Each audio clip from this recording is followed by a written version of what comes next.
আমাদের দেশে একজন ভালো মানুষ লাগবে, সব ঠিক হয়ে যাবে।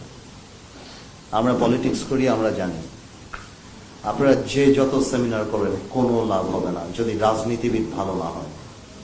আপনাদের এই যত রিপোর্ট, এই যত আক্ষেপ, এই যত কিছু সব এখানেই থাকবে। স্যান্ডউইচ খাবো, কফি খাবো, কিচ্ছু হবে না। If we do not feel that we want change, if we do not feel that our power should be limited, nothing will happen. এবং গত 50 বছর তাই হয়েছে। আপনি আমাদের কনস্টিটিউশন বিশ্বের যে কাউকে দেন, দারুণ কনস্টিটিউশন, কিন্তু কোনো লাভ মানে নাথিং ইজ উইদাউট ফ্লস, প্রত্যেকটা দেশেই থাকতে পারে।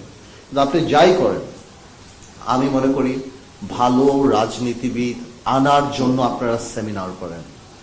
এই প্রেশারকে আজকে আপনারা এই কথা বলছেন, উইথ ডিউ রেসপেক্ট আমি বলতে যাচ্ছি, যদি শেখ হাসিনা সরকার টিকে যেত, এই সেমিনার কি হতো? আমরা যখন মার খেতাম, ছাত্ররা যখন এই আন্দোলনের আগে আমাদেরকে যখন ধরে নিয়ে যেত, ছাত্রদল বা জামাত করলেই যখন মৃত্যুটা খুব স্বাভাবিক ব্যাপার ছিল, যে ও জামাত করে, ও ছাত্রদল করে, ও তো মারা যাবে, ওকে তো ধরা হবেই, তখন কিন্তু আমরা সেমিনার হতে দেখি নাই।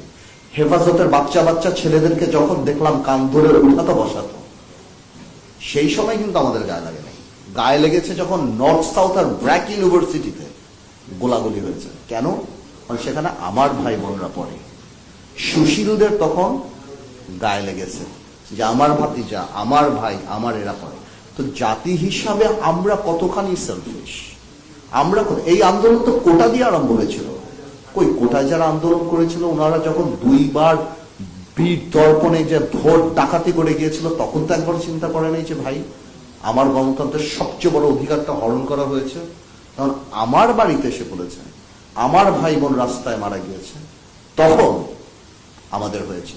এবং অ্যাকুমুলেট হয়ে প্রথম আমি একটা অনুরোধ করবো, আজকে আপনারা এমন কিছু বানান যাতে ইচ্ছা করলেও কালকে আমরা ক্ষমতায় যদি যাই, আমরা নুইসেন্স না করতে পারি।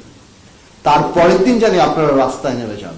কারণ এখন সত্যি কথা, আমরা রাজনীতিবিদরা একটা জিনিসই ভয় পাই, যে আপনার প্রেডিক্টেবল শত্রু যেটা আওয়ামী লীগ করতে চেয়েছিল, যে খালেদা জিয়া বিএনপি চেয়ারপারসন বয়স হয়ে গিয়েছে, নেই, তারেক রহমান আসতে পারবে না, জামাত ইসলামীর কোমর ভেঙে দিয়েছি, জাতীয় পার্টি তো আমিই চালাই, সুতরাং I will run, I will lead, I will rule.